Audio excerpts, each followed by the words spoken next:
Bueno, muy buenos días para todos. Muchas gracias por estar aquí para presentar en el marco del Congreso. Estamos nosotros en el eje 5-7, que es sobre educación, investigación quali y cuantitativa. En este espacio vamos a tener 5 presentaciones. Vamos a trabajar en primer lugar sobre enseñanza basada en simulación, satisfacción de estudiantes de la carrera de licenciatura en enfermería, trabajo de Virginia Oxley Tavares, Paola Romero y Pablo Dubois. En segundo lugar, opiniones estudiantiles sobre el aprendizaje durante la pandemia en Facultad de Química y licenciatura en Biología Humana, de Alejandro Amaya, Shirley Méndez, Victoria Mariño, Virginia Rubio e Ivana Núñez. En tercer lugar, tendremos la presentación de Gabriel Tapia, Betina Álvarez, Agustín Cataldo y Carla Gutiérrez, que se llama Percepción del uso de Zoom con estudiantes en el curso de histología del primer año de la carrera de doctor en odontología de la Facultad de Odontología de la UDELAR. A continuación, Claudia Lamas y Martín Pérez van a presentar Virtualización de la oferta educativa de UTEC, estudio de percepción docente sobre oportunidades y desafíos de la virtualización en el 2020. Y vamos a cerrar la mesa con Santiago Escuder, Victoria Méndez y Florencia Ceballos, que nos van a hablar sobre la virtualización del programa de educación permanente, conociendo la oferta y demanda en contexto de pandemia. Tenemos 1 hora y media para conversar sobre estos temas. Cada uno de los ponentes tiene 15 minutos. Cuando faltan 5 les voy a avisar para que vayan redondeando. Y vamos a dejar sobre el final un espacio para las preguntas, comentarios, intercambios que ustedes vayan teniendo. Si quieren, pueden hacer las preguntas por el chat y yo las voy sistematizando, si les facilita para no olvidarse. Y si no, lo vemos luego sobre el final, ¿sí? Entonces, si les parece, comenzamos con Virginia. Te doy la palabra. Si necesitas compartir pantalla, estás habilitada. Bien, yo comparto. ¿Se ve bien? Bien. Bueno, muy buen día a todos y bueno, y siempre comenzamos con el agradecimiento de tener estos espacios en la UDELAR para compartir los diferentes trabajos que realizamos en nuestros servicios. Este trabajo intenta un poco ahondar y describir cuál ha sido la satisfacción estudiantil en relación a la enseñanza basada en simulación. Nosotros somos tres docentes de la unidad tecnológica, que es el área de simulación clínica y comunitaria, que hace un buen tiempo que venimos trabajando sobre este elemento que nos devuelve un poco la calidad que nosotros estamos logrando o no en nuestros servicios. Y qué mejor que de la voz de los estudiantes.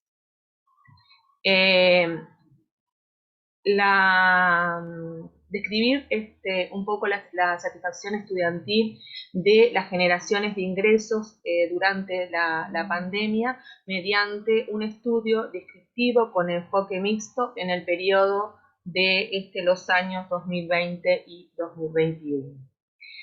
Un poco nosotros en facultad, tomando el marco del plan de contingencia de la UDELAR, desarrollamos en cada uno de los servicios un plan de trabajo para fortalecer aquellas estrategias de enseñanza que veníamos desarrollando y, por supuesto, algunas más en relación a que teníamos que trabajar desde, desde lo virtual.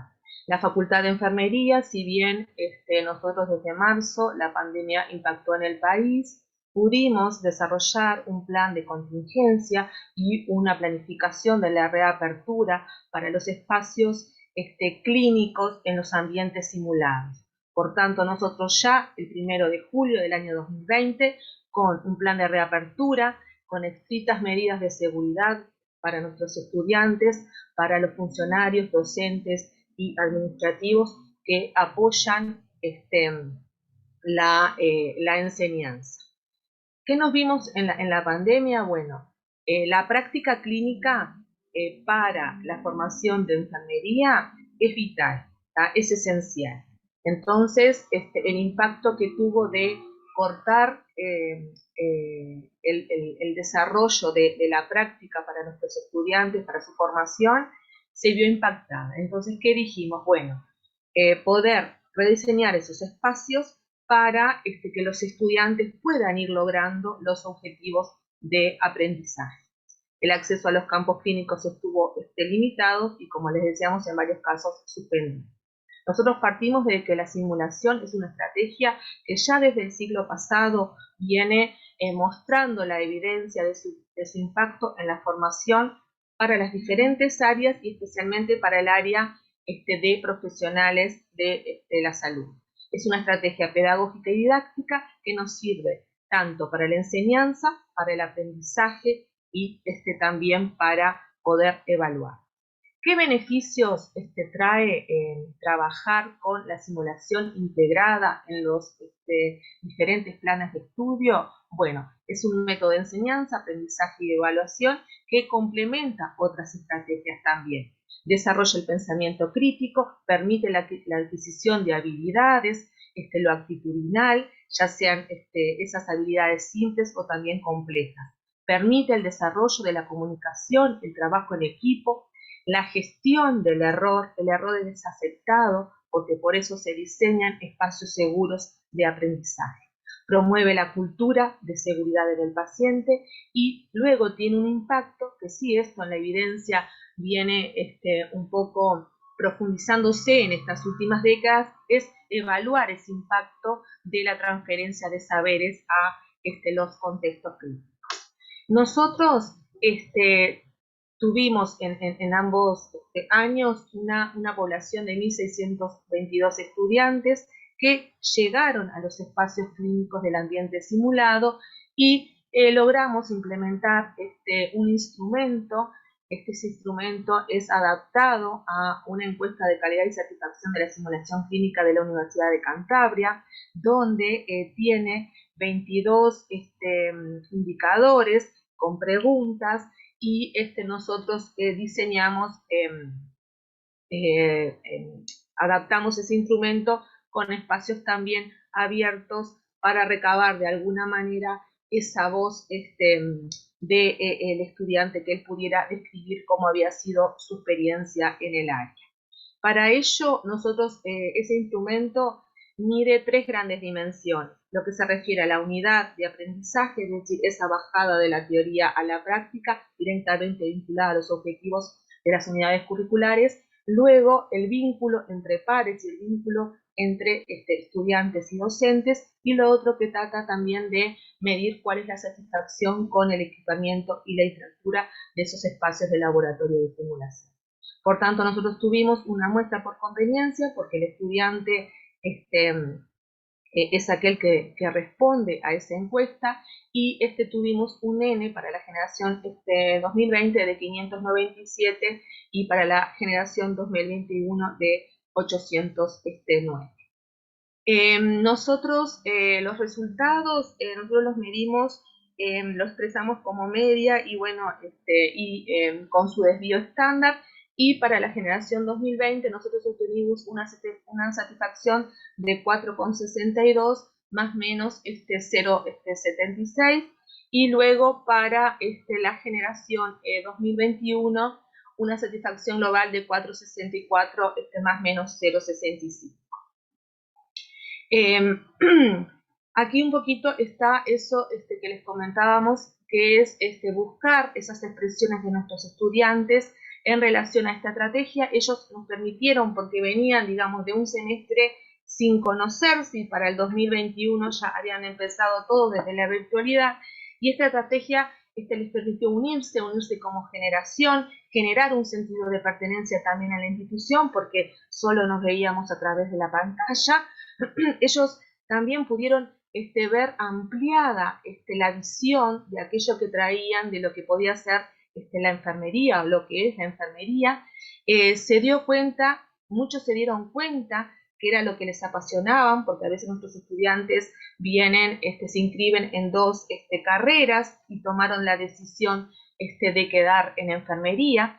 Ellos también acá observan mucho lo que es la articulación de la teoría a la práctica, como esas expresiones que dicen, me ayudó a pulir los conocimientos, a sentir más confianza a la hora de llevarlos a la práctica, ¿sí? También que puedan hacer esta práctica antes de tratar con los pacientes luego en la clínica, y luego, por supuesto, fueron validando que les permitió aprender del error, controlar sus emociones, aprender y desaprender. Para ellos también esto era una estrategia innovadora, y también de alguna manera ellos fueron vinculando la importancia, es decir, de esto, de esta experiencia práctica, cómo después la iban a transferir al área clínica. También acá ellos expresan que los ayudaba a enfrentarse a momentos difíciles, a la relación con otras personas y con parte también del equipo, fortaleciendo la práctica, esto es la teoría. Luego también ellos ven que pueden compensar, o sea que es una estrategia también que compensa las demás estrategias que han venido desarrollando. Y bueno, en relación a los materiales y a las infraestructuras, a ellos les pareció que era muy realista y que se contaban con los materiales adecuados para esas prácticas. Otro de los resultados que ellos valoraron fue que reconocieron el cuidado institucional en mantener los cursos prácticos bajo estrictas medidas de seguridad y prevención, preservando lo que son las condiciones de estudio y de trabajo. Estos, como yo les decía, es una muestra, o sea, intentamos medir en la generación de ingreso, pero nosotros tuvimos 0 contagio en el aula. Eso fue una cosa que realmente a nosotros lo vimos como muy positivo, porque desarrollando las estrictas medidas de seguridad en ambos años, nosotros logramos tener cero caso vinculado a el trabajo en los espacios de simulación. Y Quedan bueno, 5 minutos, Virginia. Gracias. Los estudiantes valoraron entonces con una alta satisfacción la enseñanza basada en simulación. Evaluar la calidad de la enseñanza a través de la satisfacción de los estudiantes permite, por supuesto, conocer esas percepciones, expectativas y el bienestar académico, producto de las diferentes actividades que se realizan para atender las necesidades educativas de ellos. Y además también nos permite identificar áreas de oportunidad en referencia al equipamiento de infraestructura y, por supuesto, también elementos que tienen que ver con los diferentes turnos y, bueno, y los diferentes talleres.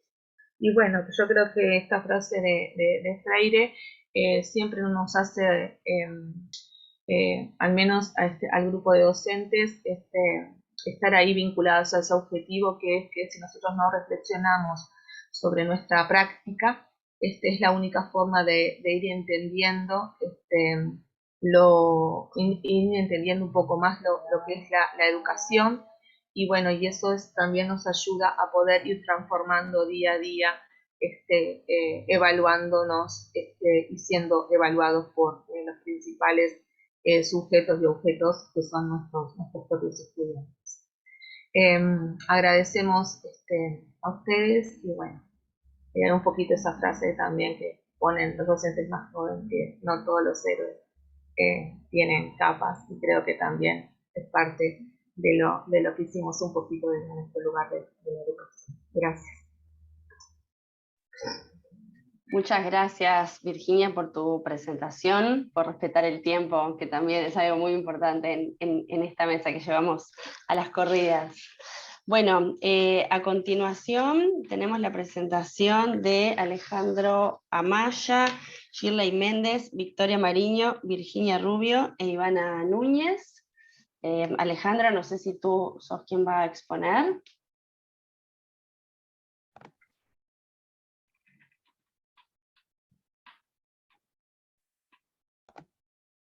No sé si me escucharon, creo que no le Ahora, había... recién ahora, Alejandro. Había hecho clic, pero no, el micrófono no se había activado. ¿Cómo están? Sí, yo voy a ser el que va a presentar. Bárbaro. Si No sé si tengo necesitas, ya sí, si necesitas compartir, habilitada. ya estás habilitado. Como decía al principio, tienen 15 minutos para hacer la presentación. Cuando falten Perfecto. 5, te voy a avisar. Bueno.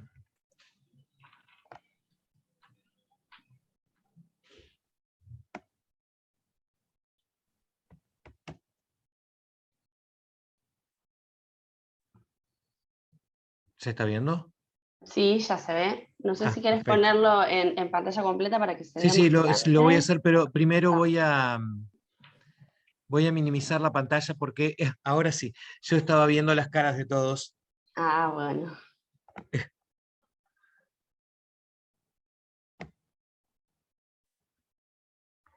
Bueno, Bien, ahora sí se ve el, perfecto. Adelante.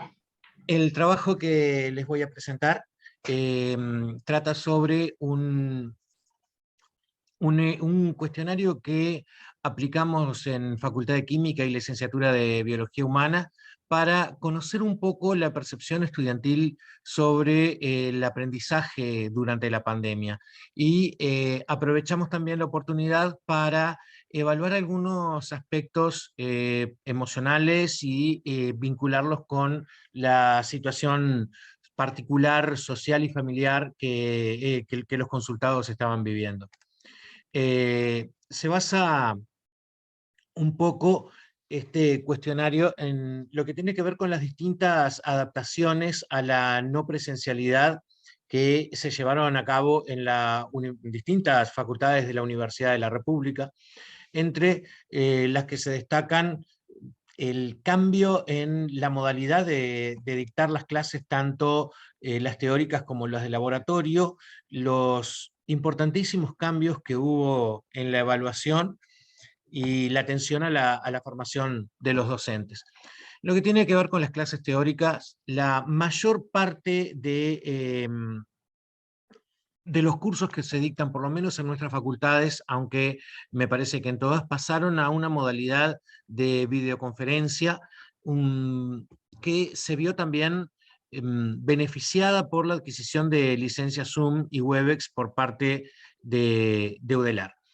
Los estudiantes podían acceder a las clases a través de versiones gratuitas. Esto también facilitó bastante que se migrara a esa forma de dictado de clases.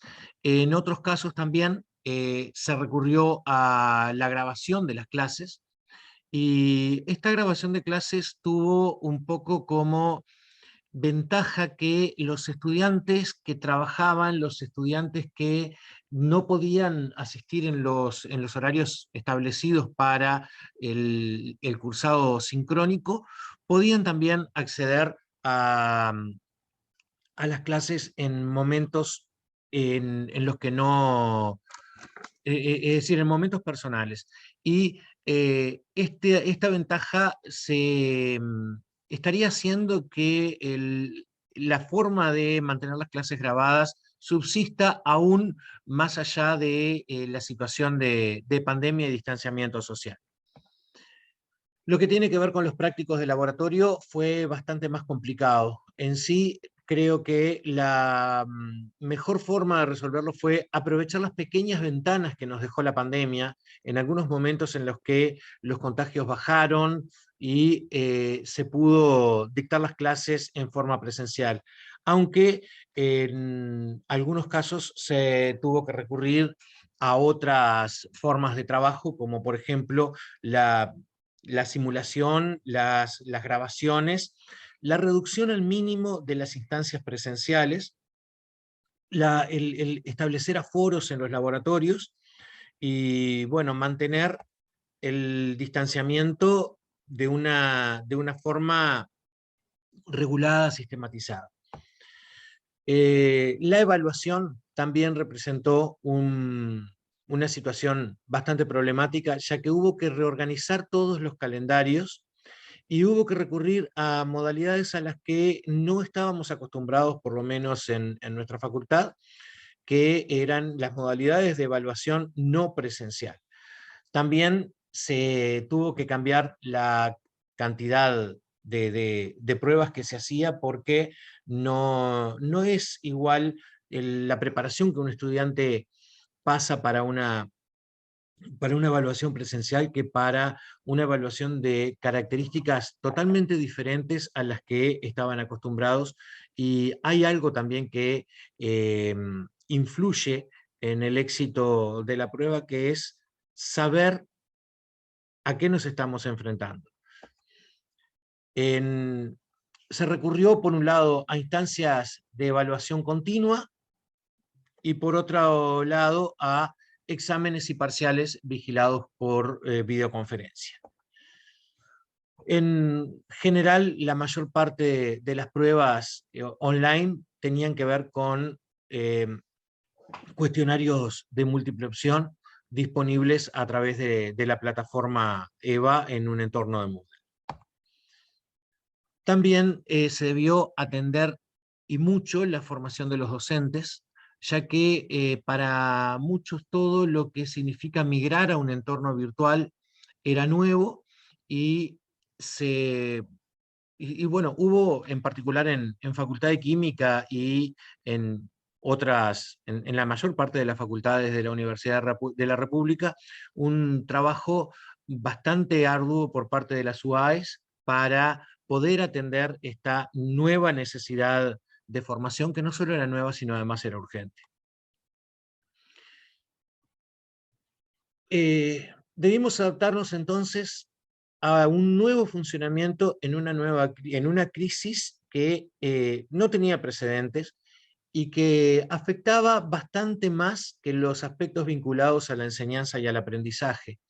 Decidimos entonces evaluar un poco el efecto sobre estos aspectos, teniendo en cuenta no solamente lo que tenía que ver con educación, por ejemplo, disponibilidad de medios. Los estudiantes tienen computadoras, los estudiantes tienen conectividad, qué estrategias de aprendizaje usan, cómo se están adaptando a estas estrategias, están pudiendo trabajar solos, necesitan algún tipo de ayuda, motivación, aspectos motivacionales, y también evaluar aspectos de tipo emocional, como miedos, frustración, estrés, ansiedad, y otros aspectos como los familiares, los laborales. Mucha gente quedó sin trabajo, y los vinculados a la salud, ya que todo esto era consecuencia de una situación de pandemia, ¿verdad?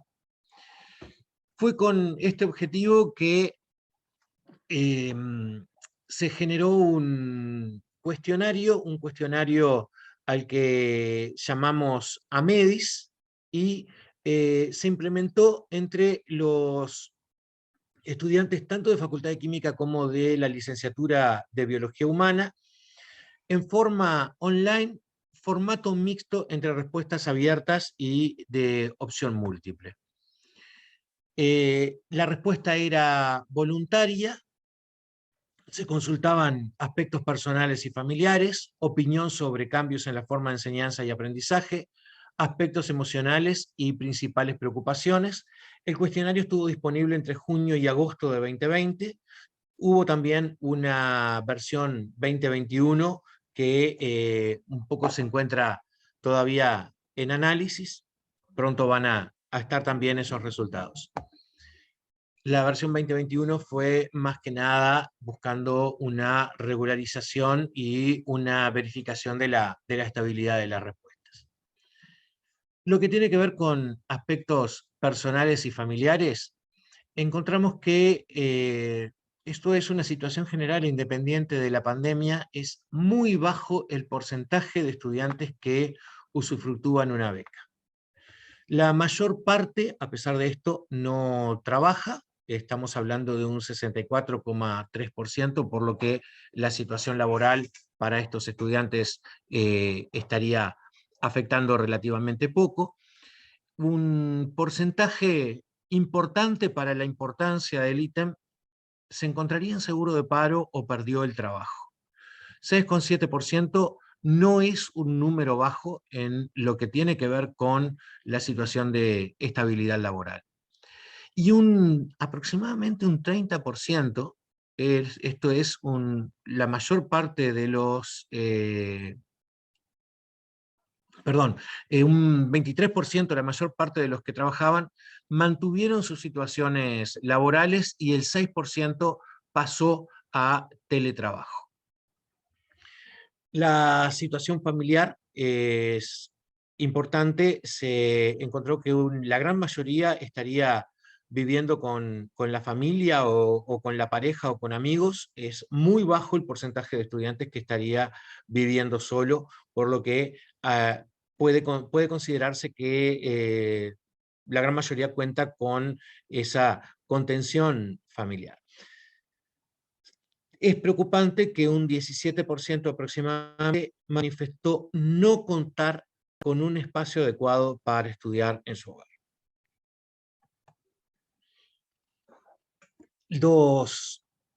De los participantes en relación a la carrera, 417 fueron de Facultad de Química distribuidos en las distintas carreras de facultad y 57 de la licenciatura en Biología Humana.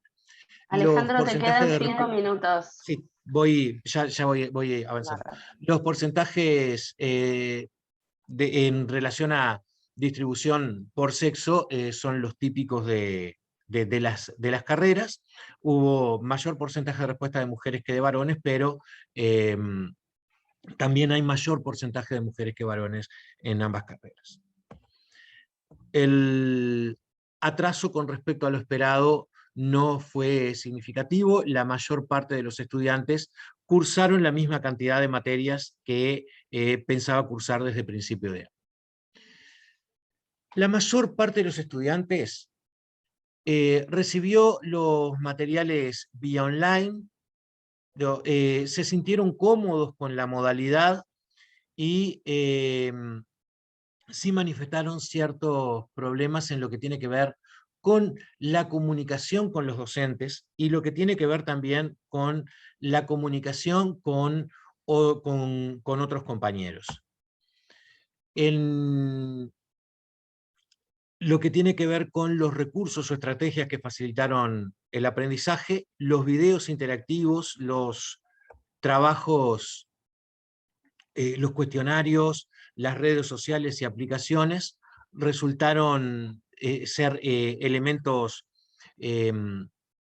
a los que se adaptaron rápidamente, mientras que el acompañamiento entre compañeros se nota que no fue un recurso que facilitara el aprendizaje. Más adelante se puede observar que representó en realidad uno de los principales problemas. Como les decía, la mayoría logró adaptarse fácilmente y con comodidad a la modalidad semipresencial, y las preocupaciones que manifestaron tienen más que ver con aprendizaje, no aprender lo necesario, con la posibilidad de atrasarse en la carrera o perder algún curso. Estos aspectos resultaron considerablemente más preocupantes que no poder adaptarse a las evaluaciones, no poder adaptarse a la modalidad virtual y las posibilidades de que, de que estos cambios afecten la escolaridad. Sí consideran que puede haber un impacto negativo por atraso en la carrera. Lo que tiene que ver con recursos, para la mayor parte de los estudiantes se disponía de conectividad, no le faltaban hardware ni software. Sin embargo, hay un elevado porcentaje de respuestas que aclaran que hubieran necesitado mayor acompañamiento por parte de los docentes y que les resulta difícil encontrarse con compañeros. Los aspectos de organización personal y motivación también estarían siendo una complicación adicional. 20 estudiantes manifestaron no disponer de lugar físico, materiales, libros y fotocopiadores. Lo que refiere a aspectos emocionales, un 25% aproximadamente, manifiesta haber pensado en desvincularse de la carrera. Se planteó una serie de preguntas que tenían que ver con rutina, arreglo personal, cambios de humor, actividades de ayuda social, tiempo a redes sociales, a partir de los cuales se elaboró un índice de aflicción. Los valores de índice de aflicción se mantuvieron bastante normales. Sí hubo algunos casos en los que los estudiantes estarían dando respuestas preocupantes en 3 o 4 de las preguntas realizadas. Las principales preocupaciones de los estudiantes tienen que ver con la salud familiar. Extremadamente preocupante o muy preocupante que alguien de su familia resulte afectado por el virus. La situación sobre la carrera o la situación sobre el aprendizaje tuvo cantidades de respuesta que reflejarían una preocupación media, y muy poca preocupación en lo que tiene que ver con aspectos estrictamente personales. Es más preocupante lo que ocurra con mi familia que lo que ocurra conmigo, tanto en la posibilidad de ser afectado por el virus o de que se vea afectada la situación familiar o económica. Estamos en tiempo ya, por favor, Sí. Alejandro. Los docentes lograron adaptarse rápidamente, los estudiantes también tuvieron una buena transición en relación a la virtualidad, y los recursos didácticos y las clases virtuales parecen ser adecuados. Algunos estudiantes manifestaron dificultades para mantener el vínculo con docentes y compañeros, y las principales preocupaciones entonces relativas al bienestar familiar, y en segundo lugar aspectos vinculados a estudios. Bueno, muchas gracias. No sé cuánto tiempo me pasé. No, un minuto nada más, Alejandro. Perdón. No hay ningún problema. Muchas gracias por tu presentación. Vamos a dejar las preguntas para el final, ¿sí? Vayan Sí. tomando nota, alguna cosa ya han intercambiado ahí por el chat, buenísimo. Vamos a dar entonces ahora la palabra a Gabriel Tapia, que va a hacer su presentación desde lo que es la Facultad de Odontología. Adelante, Gabriel, cuando quieras. Buen día, ¿cómo están? Vamos a ir compartiendo la pantalla. No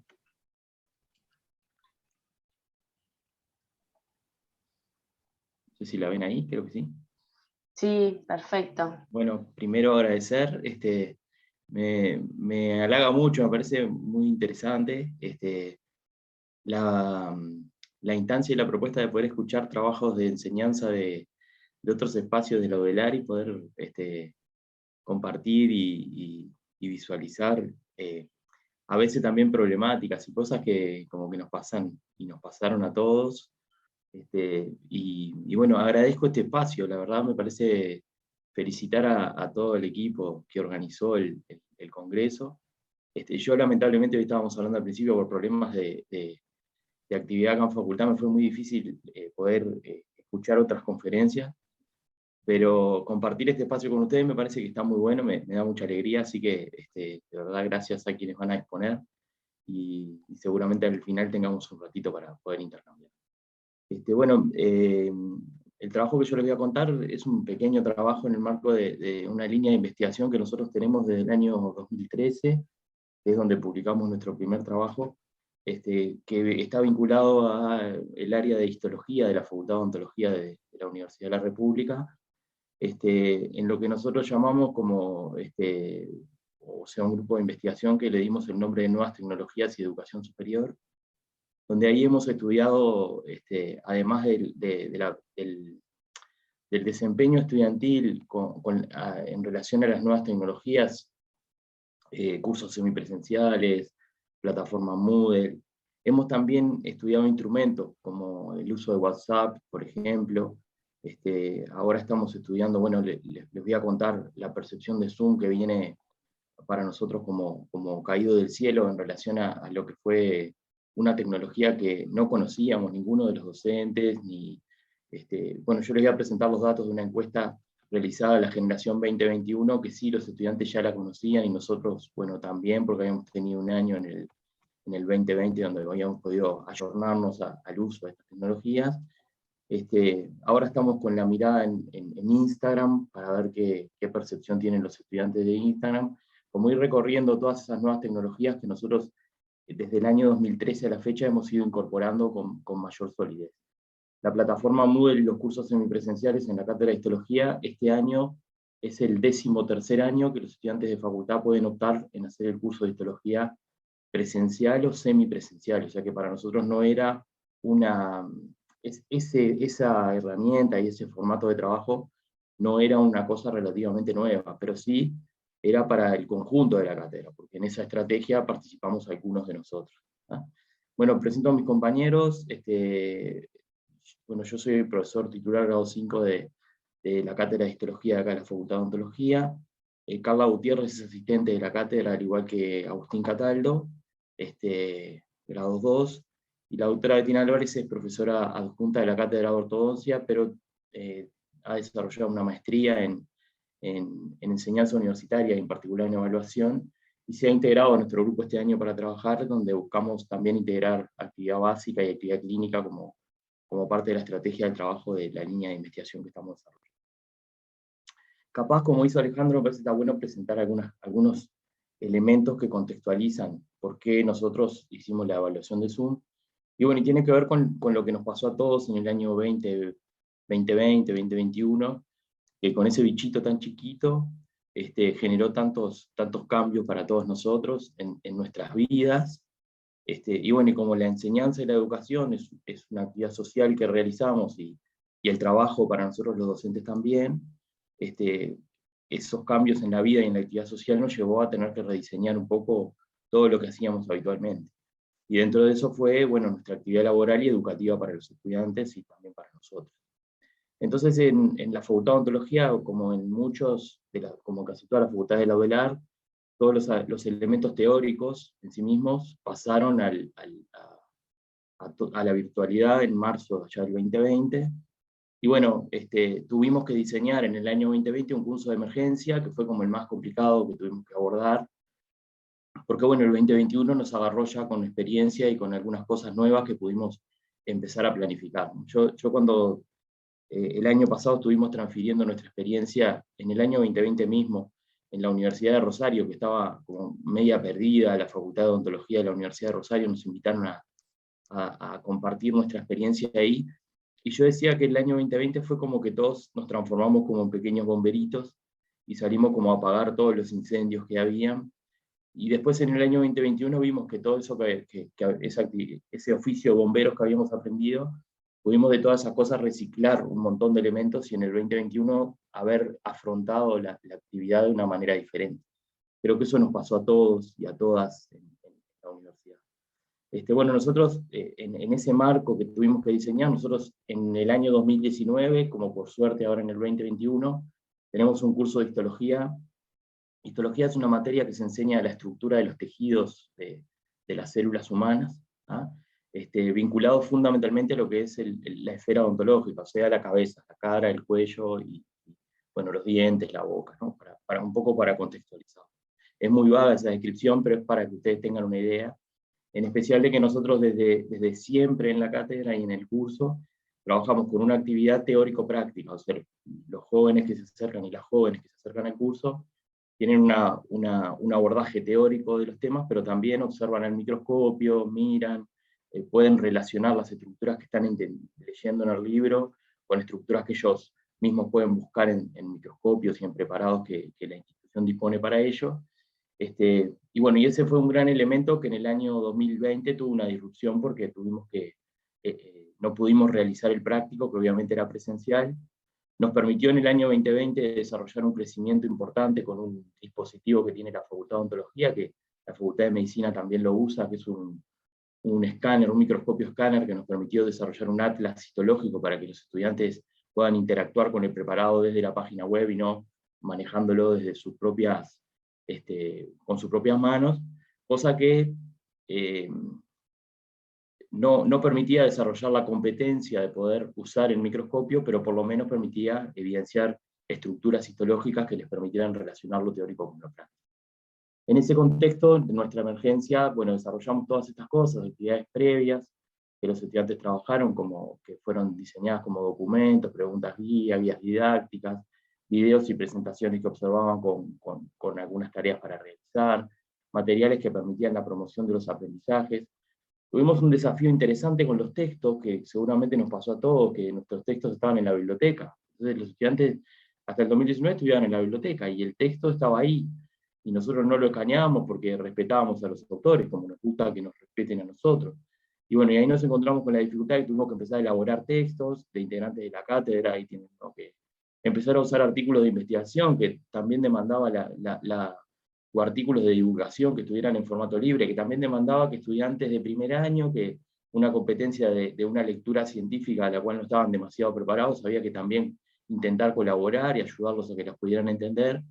Y bueno, y también, bueno, intentar, como hizo la facultad, que me parece que fue algo muy valioso, instrumentar el préstamo desde la biblioteca con envíos por correo a los estudiantes, renovaciones vía web de los libros. Y eso fue todo un enorme trabajo que tuvimos que hacer, o que tuvo que hacer la institución, y que por suerte, la verdad, hay que ponerlo dentro de las cosas que se pudieron gestionar, y un gran logro. Me parece que fue porque la verdad que creo que a nivel general, cuando uno repasa todas estas cosas, lo que puede sentirse orgulloso es que la institución a la que uno pertenece en todos los ámbitos pudo dar respuesta, y nuestros estudiantes tuvieron la posibilidad de seguir trabajando. Y eso, cuando uno sale a otros lugares y ve otras realidades, ve cómo nuestra UDELAR realmente en eso ha sido un ejemplo. Entonces creo que hay que valorarlo como en un espacio donde estamos gente de todas disciplinas distintas, todos estamos mostrando que lo que pasó en ese momento fue que los problemas se resolvieron, y eso me parece que es un tema muy importante. Y habla bien también de nosotros como docente, capaz que no es para rascarnos el lomo, pero sí que siempre nos damos con un látigo, como que siempre tenemos cosas para mejorar. También creo que tenemos que mirar las cosas que hacemos bien, y esto me parece que fue algo que la institución hizo muy bien. Bueno, después usábamos los foros, que eran espacios de intercambio sincrónico, bueno, ahí para avisos, para tareas, para asistencias, para diferentes cosas. Los grupos, compañeros que nunca habían usado un foro en Moodle, bueno, tuvieron que asumir el desafío, algo que decía Alejandro recién, que me parece que es sumamente importante. Tuvieron docentes que tuvieron que hacer un enorme esfuerzo para adaptarse a esta situación, en especial los docentes más grandes, entre comillas, ¿no? Los docentes con más años, que estaban más lejos de las tecnologías, tuvieron que en poco tiempo ponerse como a tiro. Y bueno, y usamos la plataforma de comunicación. Creo que acá también la universidad tuvo un acto muy importante, que fue el ponernos a disposición de plataformas que tenían muchos instrumentos para desarrollar. A mí me pasó, lamentablemente, una autocrítica, la dejo acá con ustedes y va a quedar grabada, pero bueno, es algo que a uno le pasó, que después que en realidad uno empezó a usar la plataforma, y cuando terminó de usarla, porque volvimos a la presencialidad, empezó a conocer un montón de cosas más que tenía la plataforma, ¿no? A mí me pasó ahora en abril que encontré un libro en la biblioteca que decía cómo usar Zoom, y lo encontré ahora en abril del 2022, y yo lo había usado 2 años, y me di cuenta de todo lo que me había perdido. Pero bueno, pero la tuvimos a disposición, más allá de que los tiempos nuestros capaz que nos daban para la grabación de las clases. Eso fue en el año 2020. Quedan 5 minutos, Gabriel.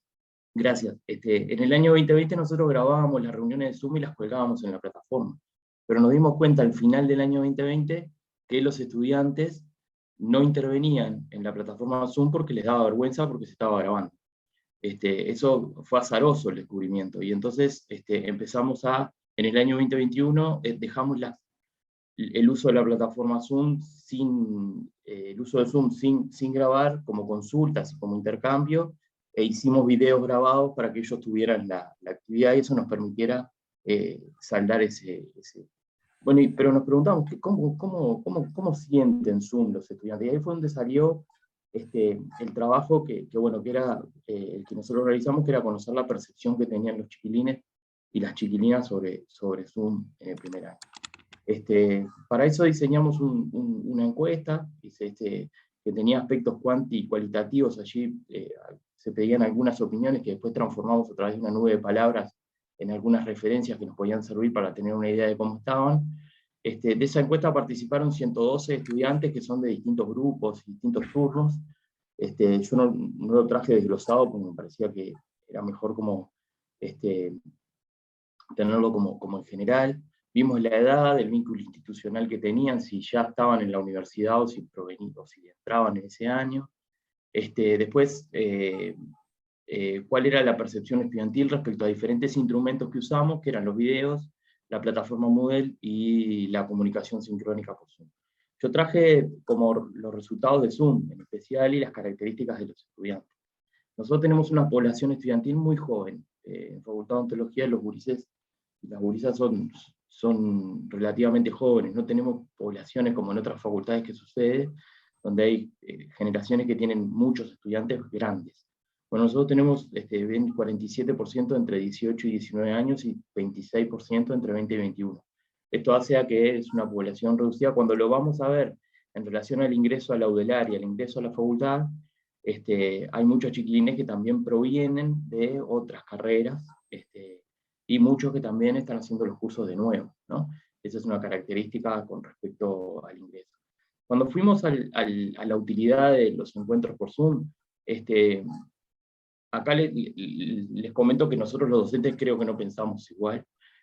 Nosotros, por lo menos en nuestra disciplina, la percepción que tenemos de Zoom no es tan buena, o sea, como tan... en realidad nosotros preguntamos utilidad, y quizás si preguntáramos a los docentes la utilidad, todos diríamos que es muy útil, porque en el momento que estábamos, pero bueno, ellos plantearon que era útil, pero que además estaría bueno mantenerla, y en este post-pandemia muchos plantearon, y nos plantearon, de mantener el Zoom, como la UDELAR también lo planteó, de dejar la tecnología, y bueno, no sé, es un desafío para nosotros estudiar qué es lo que piensan los docentes, porque me parece que los docentes no tienen esa misma percepción. Cuando fuimos a la nube de palabras, ellos realmente lo valoraron como que era un lugar donde podían ponerse en contacto con profesores, ponerse en contacto con compañeros, lo vieron como un lugar de encuentro, percibimos que las dudas y el encuentro con los docentes para intercambiar sobre los videos previos que tenían, porque esta generación fue la que tuvo videos previos, realmente lo encontraron como un elemento, como una fortaleza importante. Y después, dentro de las debilidades, bueno, apareció ninguna, y apareció a veces la conexión con Internet, ¿no? Ese era un elemento que el tema de la conectividad para Zoom nos fue difícil a nosotros también, que algunas veces se nos cortaba, cuando acá hoy, por ejemplo, acá en Facultad, yo estoy en Facultad de Odontología hoy, y hay muy poca gente porque estamos en los últimos días del receso, pero cuando estamos todos, a veces, en realidad la facultad, las redes pueden no soportar, y eso es un elemento que es importante tener en cuenta. Bueno, y cerrando, porque creo que estoy por ir de tiempo y no quiero que Natalia me rezongue, bueno, vimos que en realidad el estudio nos permitió conocer la percepción de los estudiantes encuestados. La mayoría percibieron de una alta utilidad la aplicación de Zoom. Nos abre nuevas perspectivas en relación a la misma. Hay que ver si tenemos que tomar decisiones. Uno que entiende la educación como un acto vincular, creo que el vínculo presencial siempre es más fuerte y más fructífero en la educación. Eso es una posición más personal, pero sí tenemos que trabajar con la percepción de los docentes, porque acá vimos como una sola parte de la película, y tendríamos que ver a ver qué opinan los docentes de nuestras unidades docentes, por lo menos acá en histología, qué opinan mis compañeros y el resto de los compañeros de la unidad docente en relación al uso de Zoom, para saber si en realidad estamos en la misma sintonía, o hay que tener cuidado porque puede haber una dicotomía, y eso en el proceso de enseñanza-aprendizaje puede ser perjudicial.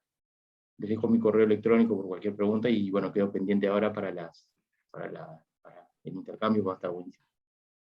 Bueno, Gabriel, muchas gracias. Perfecto de tiempo.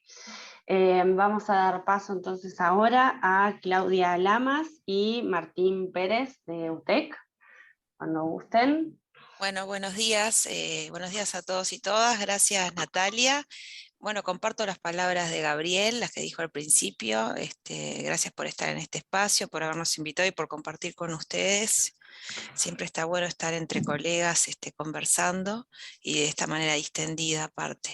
Bueno, a diferencia de lo que ahora presentaba Gabriel, nuestro estudio tiene que ver con la percepción de los docentes.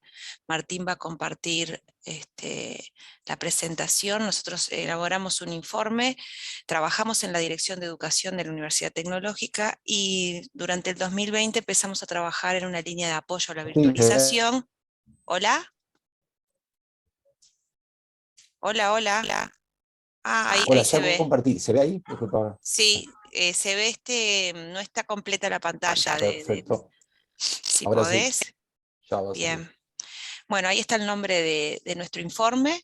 En raíz de que yo les estaba contando cómo trabajamos en esta línea de apoyo a la virtualización en la Universidad Tecnológica a partir del 2020, bueno, tuvimos la iniciativa de hacer este informe y de conocer la percepción de los docentes sobre las oportunidades y desafíos de la virtualización a partir del COVID, ¿no? Del primer semestre de 2020, donde todos los cursos, todas las unidades curriculares de UTEC se adaptaron a la virtualidad. El 100% de los docentes comenzó a dar sus clases de la virtualidad. Entonces queríamos conocer cómo había sido este proceso para ellos y qué desafíos y oportunidades nos brindaba esta situación. Les cuento que la metodología que usamos fueron grupos focales, le realizamos en agosto, se realizaron 3 grupos focales de aproximadamente 15 docentes de todas las carreras de UTEC, se intentó que estos grupos estuvieran compuestos de manera equilibrada, fue una muestra intencional, entonces se controlaron variables como edad, género, antigüedad en la UTEC y también semestre en el que el docente dictaba sus cursos.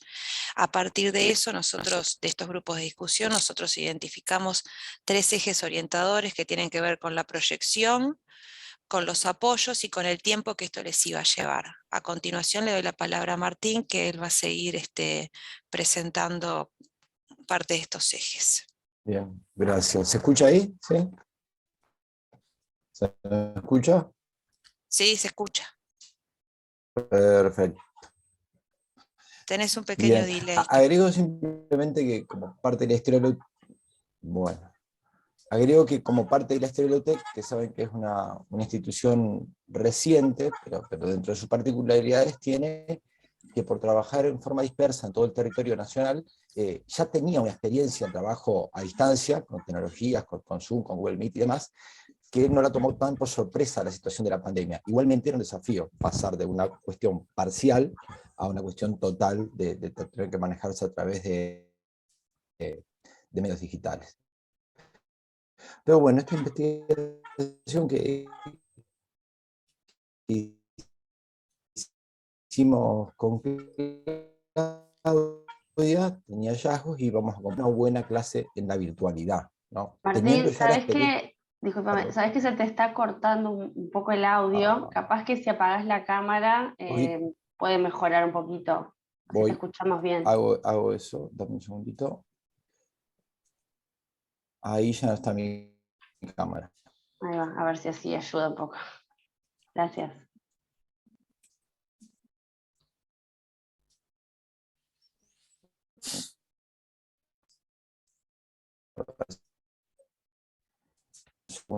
La presentación de vuelta. Decía, ¿escucha ahora? Se escucha, sí. ¿Hola? Sí, se escucha. Bueno, si hay un problema, por favor. Decíamos entonces que indagamos sobre la proyección, sobre cómo imaginaba una buena clase en la virtualidad, habiendo tenido ya un semestre de experiencia, ¿no? Y qué factores entendían que propiciaban la virtualización, qué es lo que la universidad decidió hacer en ese primer semestre. Virtualizar todo lo que faltaba por virtualizar y trabajar en ese soporte para todas las carreras en todo el país. 4 cosas fundamentales encontramos en torno a la proyección, a esa idea de cómo imaginamos una buena clase en la virtualidad.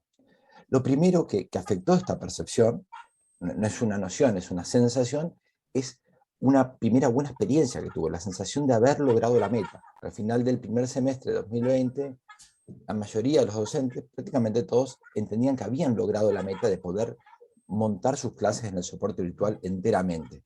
Y esa sensación de buena experiencia, de haber cumplido una suerte de hazaña, acompaña todo el relato. Entonces, un relato, todos estos grupos con los que trabajamos tienen un relato bastante positivo en cuanto a lo que se logró en ese momento. Lo primero, después en segundo lugar, pero primero que aparece como cualidad de la experiencia de enseñanza virtual inmersa así en 2020, es la importancia de que las clases sean variadas. Esto está en la idea de cómo imaginan las clases.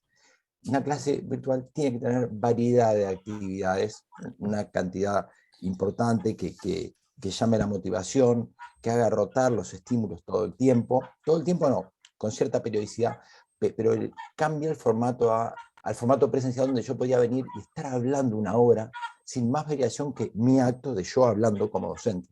No, ahora hay que tener pequeñas tareas con ellos, entre ellos, con otros soportes digitales que se encuentren, con la actuación del docente, y el rol del docente empieza a cambiar. Una clase, entonces, una variedad de pequeños dispositivos que se van sucediendo en la virtualidad.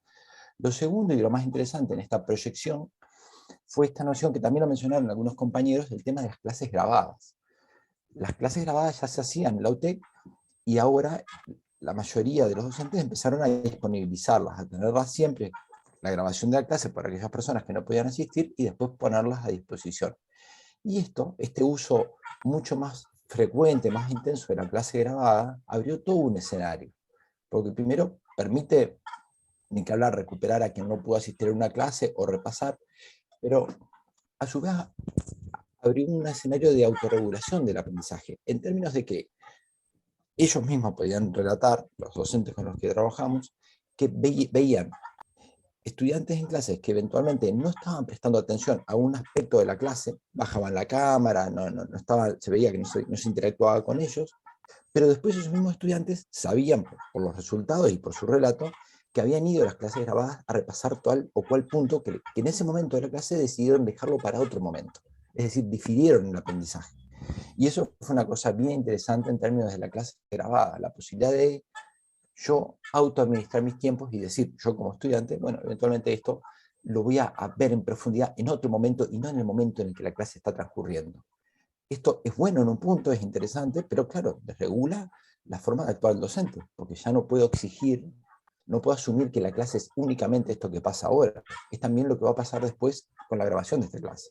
Y eventualmente alguien que no me presta atención no está desatendiendo en su conjunto el aprendizaje, simplemente no está prestando atención en este momento, pero está decidiendo por otra forma de prestar atención.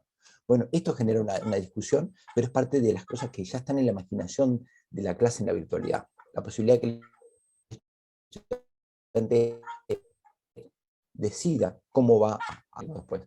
Y el cuarto elemento interesante que encontramos es un retorno al tema a la vieja discusión entre teórico y práctico, entre saberes teóricos y prácticos, y esto venía un poco a respuesta de qué factores propician la virtualización.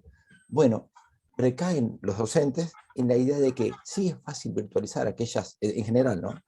Aquellos elementos teóricos de las clases, porque se supone que lo teórico en un punto es venir y exponer y que otras personas escuchen pasivamente, versus lo práctico, que como creo que lo mencionó alguno de los compañeros hoy, lo práctico es aquello que se da in situ, tiene que ser sincrónico, tiene que ser en presencia del otro.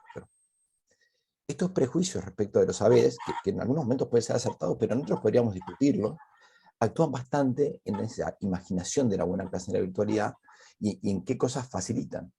Los docentes tienen entonces la idea de que las actividades teóricas facilitan el desarrollo virtual, porque las entienden que son esa exposición, y las actividades prácticas no se verían tan facilitadas.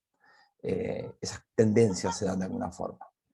Bueno, esos son los cuatro principales hallazgos en la idea de que los docentes tienen de la buena clase en la virtualidad y las cosas que fluyen en la virtualidad bien. Hay algunos detalles, pero después seguramente los podemos comentar, de pareceres distintos en términos de algunas cosas prácticas que sí pueden funcionar en la virtualidad. Pero bien, esto en términos de la proyección. Claudia, te paso al siguiente diapo para ver lo que fueron Sí, las demandas, digamos. sí, otro eje tiene que ver con los factores, con el apoyo, cómo nos sentimos con nuestras competencias para enseñar y aprender en modo virtual, qué tipo de apoyo necesitamos, o sea, qué serie de factores también propiciaban esta virtualidad. Martín, ¿podés pasar lo que sigue de la diapo? Entre estas cosas, los docentes de los grupos de discusión, las apreciaciones iban en torno a que ellos entendían que necesitaban generar clases más fluidas. Esto iba no solo desde el diseño, o sea, el guión, hasta la implementación.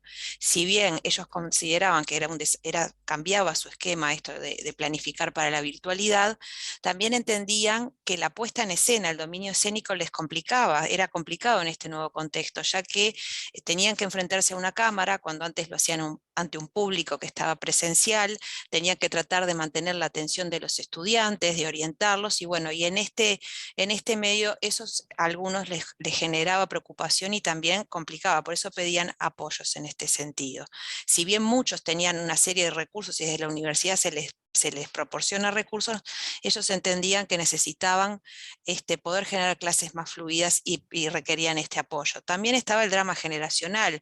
Bueno, ellos no son nativos digitales, entonces, bueno, tuvieron que adaptarse muchos a estos, algunos con más éxito que otros, más allá de que en general la experiencia fue percibida por todos como exitosa. Bueno, algunos consideran que para ellos fue más complejo, que no estaban adaptados, otros lo hicieron con mayor facilidad, pero bueno, a pesar de eso y de poder haberlo logrado, decían que bueno, que el tema generacional impactaba y que algunos no sabían si se sentían tan a gusto haciendo esto, más allá de que era lo necesario en ese momento, ¿no? O sea, acá se plantea algo que tiene que ver más con lo que yo quiero hacer y cómo me gustaría hacerlo. Es mi trabajo, tengo que hacerlo, pero bueno, no me estoy sintiendo tan cómodo con esto de la virtualidad. Por Claudia, otro, Martín, les quedan 5 minutos. Bueno, por otro lado también reclamaban, bueno, más conocimiento de ciencia de datos en cuanto al seguimiento que podían hacer de los estudiantes y al acompañamiento que les podían hacer. Por un lado, si bien hay un montón está la analítica de datos, ellos no sabían cómo interpretar los resultados para poder dar seguimiento a aquellos estudiantes que podían desvincularse de la carrera y que en la presencialidad era mucho más fácil estar cerca de ellos. También con el acompañamiento y la socialización, no solo con los estudiantes, sino entre pares. Ellos hablaban de pasillos virtuales, trataban de generar espacios en la virtualización para que los estudiantes hablaran, porque se había perdido todo aquello que estaba en la presencialidad. Bueno, para esto también pedían, bueno, apoyos, cómo podemos generar un mayor acompañamiento, más espacios de socialización. Y al mismo tiempo, en esta situación que nosotros les planteamos en un momento, bueno, si hubiera momentos de presencialidad, ¿para qué los usarían? Y en realidad, bueno, muchos eran para esto, para el seguimiento, como les decía, ya que no sabían usar la analítica de datos y en la presencialidad es más fácil estar cerca del estudiante, visualizarlo y acercarse, y también como en el control en el sentido de la evaluación. Las instancias presenciales, si pudieran elegirlas en un contexto de virtualidad, serían para evaluar. No les daba tranquilidad evaluar desde la virtualidad, aún en carreras que tenemos como licenciatura de tecnologías de información que son semipresenciales, que básicamente tienen 2 semanas por mes para encontrar a los estudiantes. Ellos opinaban que el control, o sea, les daba más seguridad la presencialidad para aplicar las evaluaciones desde un punto de vista más tradicional. Bueno, por aquí dejo este punto y paso a Martín, que ya nos queda poco, así que no te demores. Tomo eso, esto último que planteaba Claudia. ¿Se me escucha ahí? Sí. Sí. Sí. Como que planteaba acompañamiento del estudiante, cómo estará, de repente en la misma conversación pasa una necesidad de control de, bueno, ya no de cómo está él, cómo está la seguridad de que está haciendo su trabajo, la necesidad del docente de controlar. Y ese sentimiento entre eso. Bien, lo otro que queremos compartir con ustedes, paso rápido, es algunas preguntas claves que detectamos que se construyen en el discurso docente respecto de qué es lo que vamos a enseñar a aprender. Y básicamente son estas formulaciones. Primero, los docentes se dan cuenta que tienen que saber, requiere física concreta, si es que es así, si necesita ser compartido al mismo tiempo por varios estudiantes, si involucra equipamientos específicos, si depende de condiciones ambientales determinantes, y si hay actividades sincrónicas y asincrónicas que son requeridas para aprender esto. Responderse a estas preguntas es la clave para decir qué tanto puedo avanzar yo en la virtualización de una determinada enseñanza. Es decir, pensar de vuelta qué es lo que queremos enseñar es la clave dentro del discurso docente para entender las posibilidades de la virtualidad, dependiendo de cada materia y de cada objetivo de de enseñanza. Bien, el último... Esto lo pudimos extraer al centro de estudio, lo extrajimos de cómo pensarlo, y la última... La perdón, última tiene... ¿querías ver No, pasa el tiempo, porque como ya nos esto? queda poco, para poder hablar de la última diapo. Sí, por favor, pásame a la última diapo, que tiene que ver con el tiempo. Uno de los ejes tenía que ver, y se les preguntó, ¿cuánto tiempo llevará a hacer esto bien? Enseñar y aprender en modo virtual. Básicamente esto partía de la frase que, Martín, compartí la frase, que partíamos de cómo una clase buena en la virtualidad es aquella que mantiene el sentido original que tenía en la presencialidad, aquello para lo que fue concebida, incluida en el diseño curricular. O sea, nos interesaba que ellos pensaran, dialogaran, reflexionaran sobre esto. ¿Cuánto les iba a llevar a hacer algo bueno en la presencialidad? O sea, concibiéndola desde el diseño curricular, pensándola en una clase virtualizada. Y acá entra algo que, bueno, el tiempo es muy relativo, para algunos puede ser más, para otros menos, pero bueno, también acá entraba en juego el tema de si hacer y sentirse bien o a gusto haciendo esto. O sea, más allá de que, bueno, hay que hacer esto y tenemos que hacerlo bien, bueno, me siento a gusto haciendo esto, es lo que yo quiero como docente, seguir desarrollándome en la virtualidad. Y después también esta pregunta tenía una connotación estratégica, de decir, bueno, ¿cuánto tiempo, como estamos en este contexto de COVID y vamos a seguir en la virtualidad, cuánto tiempo creen que también esta experiencia les va a llevar a hacerla? Bueno, todos estimaban que en 6 meses, que había sido lo que habían experimentado, podían llegar a ser algo bueno en la virtualidad. Pero bueno, en realidad era básicamente esto, estimar el tiempo, y también otro factor que queda es estimar el tiempo que a los estudiantes les va a llevar esto, cuánto les va a llevar estudiar, porque acá cambian todas las reglas del juego en la virtualidad. Y bueno, básicamente a grandes rasgos fue eso. Después, si quieren, podemos compartirles el informe. Y bueno, muchas gracias por la atención. No sé si Martín quiere decir algo. Estamos en tiempo, así que si les parece, Bueno. agradezco a ambos su presentación y le damos lugar a Santiago y su equipo. Gracias por el espacio. Así nos Gracias. quedan unos minutitos para charlar. Adelante, Santiago, cuando gustes. Bien, ¿se me escucha? ¿Sí? Sí, perfecto. Bien, de bien. Bueno. Esperen que lo hago. ¿Se ve allí, verdad? ¿Sí? Sí, impecable. Bien. Bueno, nuestra ponencia se llama Virtualización del Programa de Educación Permanente y un poco busca conocer la oferta y demanda en contexto de pandemia, ¿sí? Me acompañan lo que es el equipo de estadísticas sociales del programa EP, Florencia Ceballo, Victoria Méndez, y bueno, quien les habla, y por allí está el director del programa de Educación Permanente, Mario Jasso, que capaz que si tienen alguna duda luego lo pueden consultar a él, ¿sí? Bueno, básicamente nuestra ponencia trata, o sea, primero aclarar qué es el programa de educación permanente dentro de la Universidad de la República para aquellos que vienen de afuera o algunos que no lo conocen también dentro de UDELAR, ¿sí? Es un programa que nace en el año 1994 y que básicamente se trata de cursos de corta y mediana duración de actualización profesional. Más del 75-80% de esas actividades son para egresados profesionales, digamos para universitarios, pero también existen otros públicos como docentes, maestros y otros terciarios no universitarios, entre ellos la UTU, al igual que trabajadores del sector productivo y en general, ya sea con nivel universitario o sin nivel universitario, ¿sí? Lo que hablábamos de la extensión, ¿sí? Y que se ha incorporado justamente en pandemia un 4% de participantes extranjeros, es decir, que no solo se limita a los profesionales y trabajadores de Uruguay, sino también a personas que están por fuera del país, ¿verdad?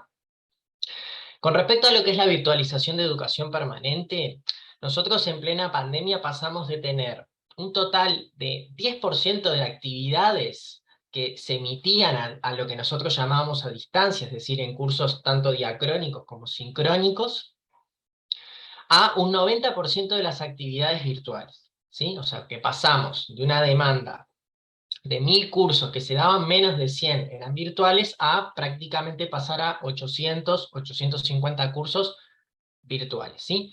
No me quiero detener en lo que es el aprendizaje, la importancia del aprendizaje virtual en el mundo.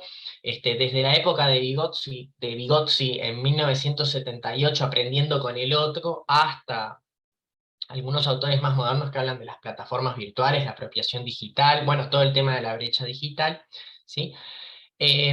Todas esas ventajas que se mencionan, ¿no?, en cuanto a los costos de traslado para los docentes como los participantes, el programa de educación permanente busca ser un programa descentralizado en general, y la virtualización favorece a eso, ¿no?, descentralizar las actividades, que los participantes puedan estar vinculados a no tengan que moverse desde su territorio, sobre todo en el interior del país, ¿verdad? Y bueno, todo lo que es la maximización del tiempo, de ver las clases cuando uno tiene efectivamente disposición, tiempo en su casa, y demás, ¿sí? ¿Qué es lo que pasaba? O sea, esta cuestión positiva de la virtualización de educación permanente chocaba contra que la experiencia, la poca experiencia que teníamos, ¿no?, en relación al total de cursos, de más de 1000 cursos que se dictan anualmente de educación permanente, menos del 10% eran actividades virtuales hasta el año 2019, y menos del 44% de los docentes había considerado realizar una actividad virtual antes de pandemia, ¿sí? Es decir, había muy poca experiencia en cuanto a la formación de los docentes. 50% de los docentes nunca había tenido ningún tipo de capacitación en torno a la enseñanza virtual, ¿verdad? Ese era como el escenario que teníamos, ¿no? Nosotros, estos son un poco los números en general del programa de educación permanente. Esta es la cantidad de cursos que se habían emitido, que se habían realizado hasta el año 2021, ¿verdad?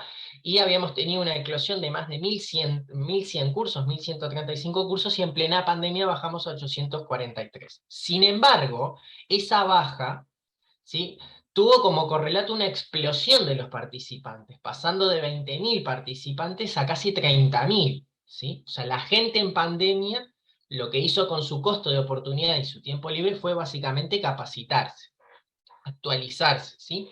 Esto pasó, me acuerdo que en la crisis del año 2002-2003 en Uruguay, o sea, con el desempleo, mucha gente, el costo de oportunidad de estar desempleado y con tiempo libre en el mercado, lo utilizó en retomar sus estudios, y la matrícula de UDELAR, en términos de DG Plan, uno lo puede ver, había crecido, ¿sí?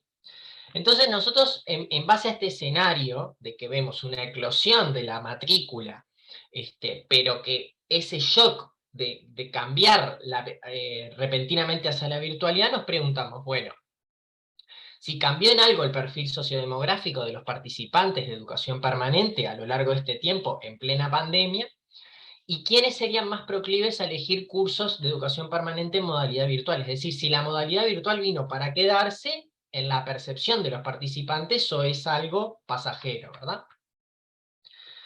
Nosotros hicimos básicamente una encuesta, ¿sí? Ya vamos por una cuarta encuesta, o sea, tenemos una serie de encuestas que nos podríamos enmarcar dentro del monitoreo general de educación de los participantes de educación permanente, ¿sí? En donde, bueno, encuestamos a los participantes del año 2020, es una muestra pequeñita, ¿no?, de 380 casos, ¿no?, que tiene a 95% de confianza, con un margen de error del 5%. Nuestra tasa de respuesta, o sea, nosotros mandamos casi 2000 mails de manera virtual para que contestaran esa encuesta, y logramos realizar 404 encuestas efectivas, es decir, tuvimos una tasa de respuesta en el torno del 20%. Que es bastante en relación a una encuesta virtual, ¿verdad? O sea, las encuestas virtuales por lo general tienen una tasa de respuesta menor al 15%, o sea que esta cumple de manera bastante aceptable las expectativas, ¿sí? Y bueno, fuimos realizando relevamientos por oleadas, mandábamos de a 400 mails, ¿sí?, por momentos, y bueno, hicimos 4 oleadas, ¿sí? Y los controlamos tanto por área académica como por sexo. En cuanto al perfil de los cursantes de educación permanente en pandemia, bueno, lo primero es ver esta cuestión de el crecimiento del interior del país, ¿sí?, que siempre rondaban en torno del 40-45%, hoy son la mitad de nuestros cursantes, y de otros países también, o sea, hemos tenido alrededor de 2000 participantes de otros países, ¿sí? Hablamos de uruguayos que pueden estar radicados en el extranjero, como de extranjeros que eligen a la UDELAR para capacitarse, ¿sí? La feminización de la matrícula mostraba Alejandro en su encuesta también, aquí pasa, o sea, casi el 70% de la población de educación permanente son participantes mujeres, fenómeno que ya se da desde secundaria y que se repite en nuestro programa de formación y capacitación y profesionalización. Y bueno, y la edad, nosotros pensamos que iban a existir un crecimiento de los más jóvenes, ¿no? Y en realidad la distribución por edad no ha habido muchas diferencias en cuanto a el escenario prepandemia y pandemia, e inclusive el de pospandemia, ¿sí? Es decir, la gran mayoría de los cursantes de educación permanente, casi el 60%, digamos, se ubican entre los 40 y los 20 años, ¿sí? Marcar que hay gente, un 2% que tiene más de 61 años, o sea, hablamos de más de casi de 400, 500 personas que pese a estar incluso fuera del mercado de trabajo, deciden seguir capacitándose, formándose, ¿no? Esto hace una valoración muy interesante del concepto de educación permanente, ¿no? Educación para toda la vida, ¿sí? Y lo otro, siempre se habló de que educación permanente es un posgrado light, es un posgrado para los profesionales que no les interesa la vida académica, pero vemos que más del 23,6% de nuestros participantes son posgraduados en algún área, ya sea diploma, maestría o doctorado. Es decir, que la actualización, la profesionalización es constante inclusive dentro del público académico de posgrado, ¿verdad? Respecto a los cursos que dictaron, a los cursos que realizaron los participantes de educación permanente, este sí es un gran cambio. Nosotros veíamos que antes del escenario post-pandemia, casi un 60% de las personas que entraban al programa, o sea, decidían invertir su tiempo en un curso de formación permanente, realizaban solo un curso, ¿sí? Ese porcentaje baja y la mayoría, una parte bastante interesante, o sea, la mayoría realiza más de 2 cursos y hay gente que, o sea, casi un 30% de los participantes realizaron 3 o 4 cursos de educación permanente. Hablamos de realmente ocupar su tiempo dentro del programa, ¿verdad? Y hablamos también de que esto tiene una diferencia enorme, ¿no? La cantidad de cursos que realizan los participantes en cuanto al área, ¿no? En el área científico, tecnológica y agraria, las personas tienden a formarse mucho más y por más tiempo respecto al área social, ¿sí? Respecto al área social que, bueno, solo realizan un curso, los estudiantes de ingeniería, de química, de veterinaria y demás, realizan más de 2 cursos, ¿no? Promedialmente, ¿sí? Los mismos, los vinculados al área de salud, ¿sí? La calidad virtual de los cursos, o sea... Santiago, te quedan 5. Sí, perfecto. Dale. Nosotros, una de las cuestiones que vemos en el programa es que, como crítica, ¿no? En cuanto a la virtualidad, es que los docentes, frente a esta falta de capacitación, tienden a repetir en la virtualidad lo que dan en la presencialidad. Es decir, utilizan herramientas de video, saben, o sea, los participantes manifestaron que los docentes en su momento, la gran mayoría de los cursos, utilizaron herramientas de teleconferencia, Zoom, Webex o demás, y presentaciones. Pero los otros recursos, ¿no? En cuanto a trabajo colaborativo, formularios de autoevaluación, evaluación automática, es decir, todas esas herramientas que maximizan el aprendizaje virtual, son muy pocos utilizadas por los docentes. O sea, nosotros, los participantes, fomentaron en que es como cursos magistrales virtuales, no expositivos, ¿no? Que esto tiene como contrapartida lo que hablábamos, ¿no? De la baja capacitación. La satisfacción no varió mucho, o sea, nosotros pensamos y dijimos, bueno, frente a esto, capaz que los participantes no están satisfechos con la formación que reciben, vemos que más del 80%, o sea, más del 85% consideró que el curso que realizó de educación permanente en el año 2020 fue excelente o muy bueno. No varía mucho en cuanto a la encuesta que teníamos del año 2017.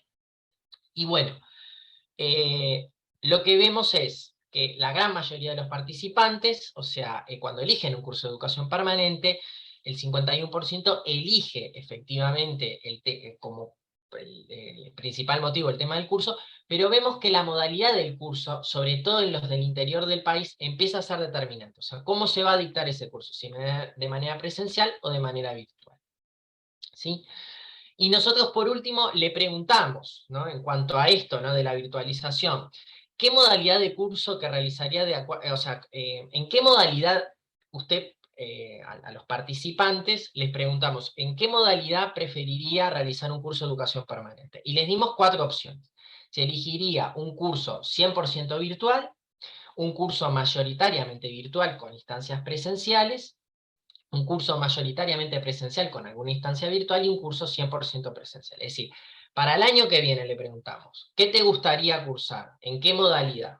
¿Virtual o presencial? Entonces, la gran mayoría, más del 75%, decidió un curso o 100% virtual o mayoritariamente virtual, ¿no? 34,5% y 41%.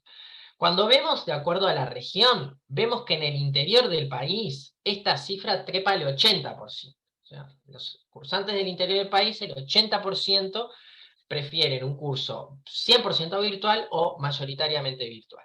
No hay diferencias en cuanto al género, ni tampoco en cuanto a la edad, ¿sí? Que eso nos llamó la atención, porque uno podría decir, bueno, los más jóvenes o los más veteranos preferirían tal o cual modalidad.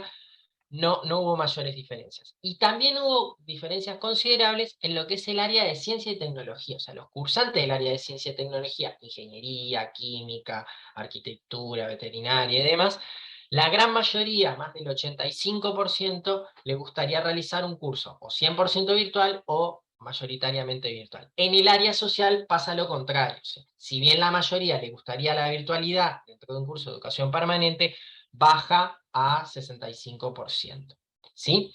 También en el interior del país uno ve efectivamente que una gran parte decide el tema de la modalidad virtual para capacitarse, ¿no? Pensemos en un alumno que radica en Flores, en Río Negro, en Rivera, en una localidad pequeña. Lo último, en cuanto a la brecha digital, uno podría decir que los alumnos que manifestaron no tener ningún problema de conexión, es decir, los participantes egresados que no manifestaron tener problemas de internet, el 80% efectivamente realizaría un curso virtual o mayoritariamente virtual, y cuando tuvo algún problema de conexión o muchos problemas de conexión, ese porcentaje baja al 60%. Así que bueno, esto es todo. Por cualquier cosa, ahí está nuestro mail de comunicaciones, y bueno, y ahí puse mi mail, pero también están las chiquilinas que les pueden poner en el chat, ¿sí? Así que bueno, con esto espero, perdón si fue muy rápido, pero con esto espero haber colmado las expectativas.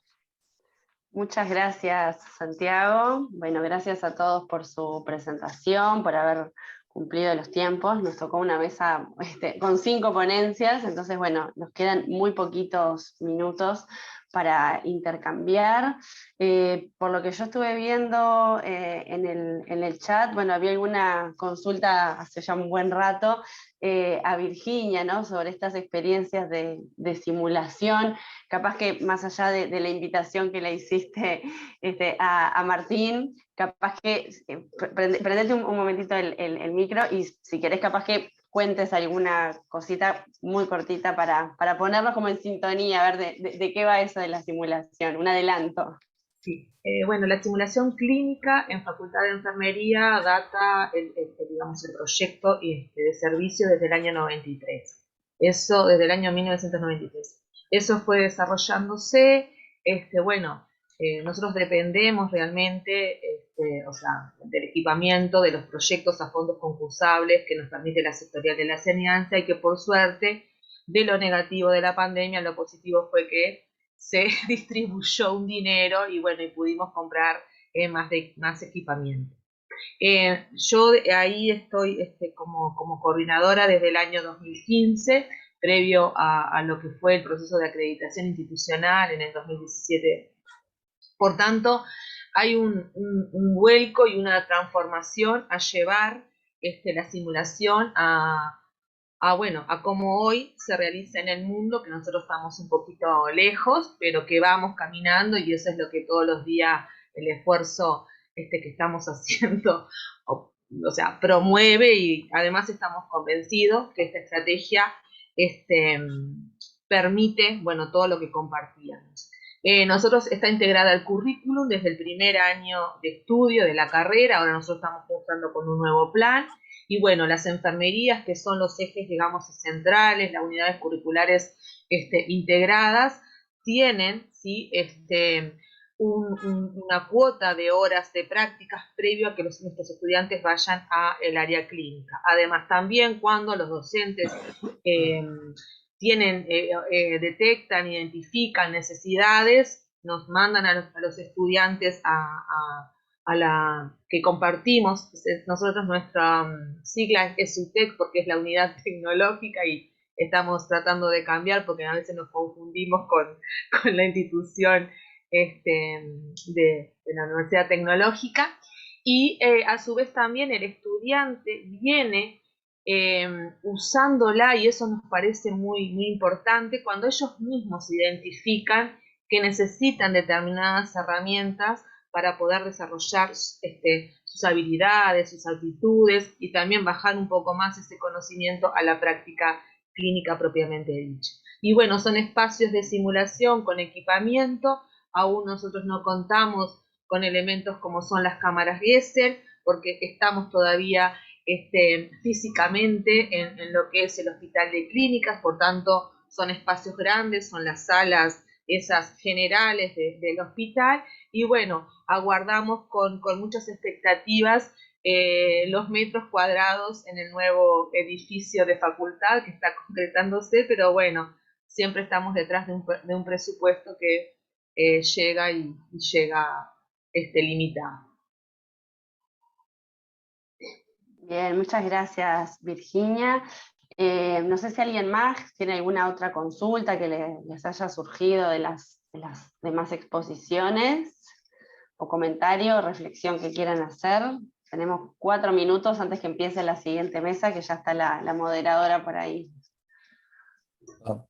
Aprovecho cortito para agradecer el espacio de conversación, que es bien importante, y lo puse en el chat también, pero es bien importante salir de donde uno está, en el caso nuestro, y ver más experiencias. Y disculpen, tuvimos algún problema de conexión, pero la última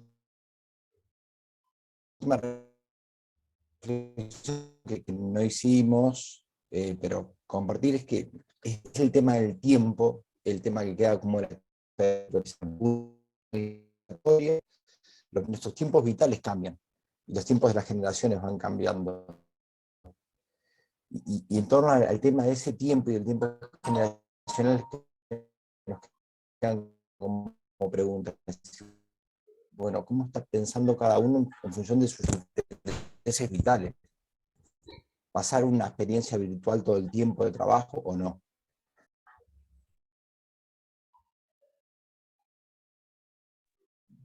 Bien, bueno, gracias, Martín.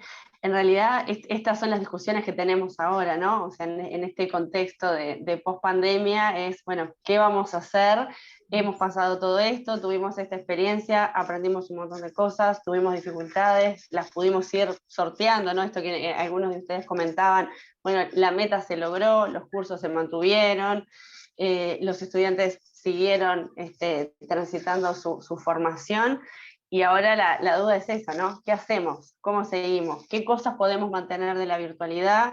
¿Qué cosas no la queremos más y queremos volver a ese espacio de aula, ¿no? Sobre todo en algunos de los casos que ustedes comentaban, también por la formación disciplinar, y que tiene que ver con la importancia de ese trabajo práctico, ¿no? Del trabajo en laboratorio, del trabajo con pacientes, que es una cuestión súper específica, y que sin duda, más allá de que se le pueda dar un espacio a la virtualidad, es fundamental el volver a encontrarse. Mario, nos queda 1 minuto y cerramos. Adelante. Bueno, no, me parece muy interesante todo lo que se fue aportando.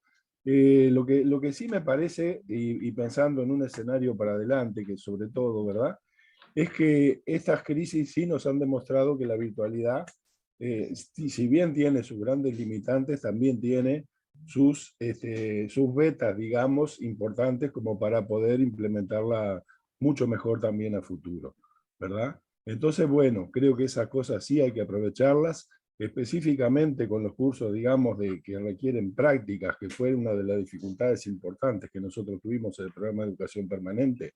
Bueno, también tendríamos que hacer algún tipo de variable, por ejemplo, de combinar, digamos, prácticas en el terreno con algunas instancias virtuales muy cortitas, muy específicas, que pudieran ser más o menos diarias o permanentes, o sea, micropíldoras le llaman en algunos lados, ¿verdad? Ese tipo de cursos y de actividades que también permite ir desarrollando una práctica importante en los lugares de trabajo y a su vez ser guiado por lo menos con unos aspectos teóricos más o menos permanentes. Entonces, ese tipo de cuestión, a futuro yo creo que tenemos que explorarlo muchísimo más, toda una serie de otras cuestiones de la virtualidad también, y bueno, y me parece que vamos a ir a una combinación donde, si bien la presencialidad siga siendo la parte más importante, también haya una estrategia para utilizar la presencialidad bastante mejor y tengamos un desarrollo de la virtualidad mayor. Nada más era eso, muchas gracias. Muchas gracias, Mario. Siendo 10:30, vamos cerrando. Ya tenemos a la siguiente moderadora. Hola, Natalia, ¿cómo estás? Te hago el pasaje de posta en este acto. Gracias, Nati, ¿cómo estás? Agradezco nuevamente a todos los ponentes por su tiempo, por la calidad de sus trabajos, y bueno, quedaron ahí en el chat los correos en caso de que quieran seguir intercambiando por ese otro medio. Muchas gracias, nos estamos viendo. Quedan invitados, obviamente, si quieren participar de la próxima mesa.